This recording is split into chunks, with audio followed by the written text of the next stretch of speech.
Hello friends, good morning. குட்டியாக ஒரு self intro பார்க்கலாமா? நான் வந்து எம்சிஏ கம்ப்ளீட் பண்ணியிருக்கேன்.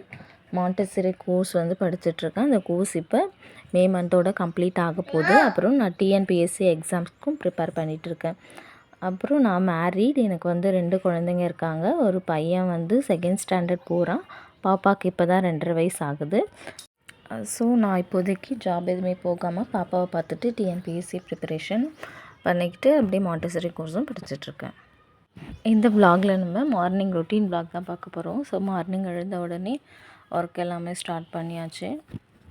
மார்னிங்கில் இந்த சூரியனை பார்க்கும்போதே எனக்கு வந்து ரொம்ப ஹாப்பியாக இருக்கும். எல்லாருக்கும் சம்மர் சீசன்னால் ரொம்ப டென்ஷனாக அவங்க ரொம்ப கடுப்பாகும். ஐயையோ சம்மர் எப்படா முடியும்னு இருக்கும்.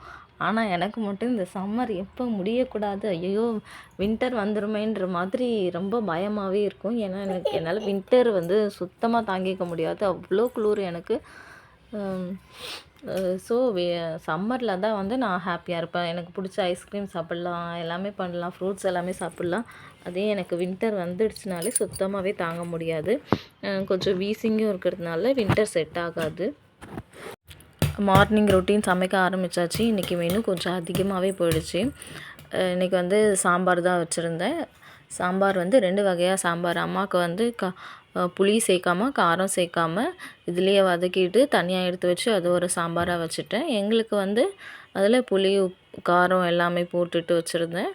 நான் இன்றைக்கி சாம்பாரில் மாங்காய், முருங்கைக்காய், சௌச்சௌ, நூக்கல் இதெல்லாமே போட்டு சாம்பார் வச்சுருந்தேன்.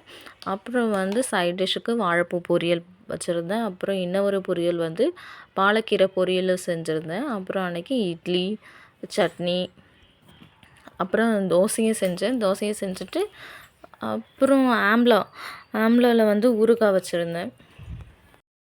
நான் வந்து என்னோடய ஹஸ்பண்ட்க்கு லன்ச் பேக் பண்ணுறதுனால லன்ச்சும் பிரேக்ஃபாஸ்ட்டும் சேர்த்து காலையிலே பண்ணிவிடுவேன்.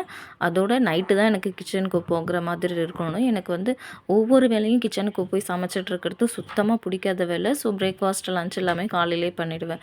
ஒரு முட்டை வேக வைக்கணுன்னா கூட எனக்கு காலையிலே பண்ணிடணும். திரும்ப கிச்சனுக்குள்ளே போகிறதுன்றது எனக்கு சுத்தமாக பிடிக்காத வேலை. அதுவும் இல்லாமல் படிச்சுட்டு இருக்கிறதுனால அது வந்து கொஞ்சம் மேனேஜ் பண்ண கஷ்டமாக இருக்கும். ஸோ என்ன மாதிரி ப்ரிப்பேர் பண்ணிகிட்டு இருக்கிறவங்கள இருந்தால் இந்த மாதிரி ஒரு முட்டை வேக வைக்கிறதா இருந்தாலும் எல்லா வேலையுமே சமையல் சம்மந்தப்பட்ட எல்லா வேலையுமே காலையிலே முடிச்சிடுறது ரொம்ப நல்லது. இன்றைக்கி வந்து மெனு அதிகமாக போனதுனால 10 மணி ஆகியும் நானும் சாப்பிடல. அதிகமாகவும் ஒர்க் இருந்ததுனால ஸோ 10 மணி ஆயிடுச்சு பிரேக்ஃபாஸ்ட்டு லன்ச் எல்லாம் முடியவே. நான் மாண்டெசரி கோர்ஸ் வந்து டீம் எஜுகேஷனில் தான் படிச்சுட்ருக்கேன். எங்களுக்கு வைவா வர்றதுனால நிறையா ஒர்க் கொடுத்துருக்காங்க. நிறையா சார்ட் ஒர்க்ஸ் இருக்குது. அப்புறம் மெட்டீரியல்ஸ் பண்ண வேண்டியது, டிஎல்லாம் பண்ண வேண்டியது நிறையா ஒர்க் இருக்கிறதுனால அன்றைக்கி நான் வந்து டிஎன்பிஎஸ்சிக்கு கொஞ்சம் தான் படிச்சிருந்தேன். ஒரு 1 hour தான் படிச்சிருந்தேன். ஸோ இந்த வேலையே கரெக்டாக இருந்துருச்சு. சம்மர் சீசனில் ஸ்நாக்ஸ் கொடுக்கும்போது இந்த மாதிரி குளிர்ச்சியான சியா சீட்ஸு, சப்ஜா சீட்ஸு, அப்புறம் வந்து பாதாம் பிசின் இது எல்லாமே ஊற வச்சு அதில் கொஞ்சம் நட்ஸ் போட்டு தேங்காய் துருவி போட்டு இல்லைன்னா தேங்காய் பால் போட்டு இந்த மாதிரி கொடுக்கறது ரொம்ப நல்லது. அந்த மாதிரி கிட்ஸ் இருந்தாங்கன்னா மறக்காமல் ஜூஸ் கொடுங்க. ஏன்னா ஜூஸ் கொடுக்கறது ரொம்ப டீஹைட்ரேட் ஆகாமல் இருக்கும் நமக்கு. குழந்தைங்களும் நிறையா ஃப்ரூட்ஸ் வந்து கடித்து சாப்பிடுன்னு சொன்னால் கடித்து சாப்பிட மாட்டாங்க. ஸோ சுகர் கம்மியாக போட்டு ஃப்ரூட்ஸ் எல்லாமே கொடுத்து அவங்கள நம்ம டீஹைட்ரேட் ஆகாமல் பார்த்துக்கணும். இந்த விலாக் இதோட முடியுது. இந்த சேனல் உங்களுக்கு பிடிச்சிருந்தா மறக்காமல் சப்ஸ்கிரைப் பண்ணுங்கள். உங்களுடைய ஃப்ரெண்ட்ஸுக்கும் ஷேர் பண்ணுங்கள். பிடிச்சிருந்தா ஒரு லைக் பண்ணிவிடுங்க. தேங்க்யூ.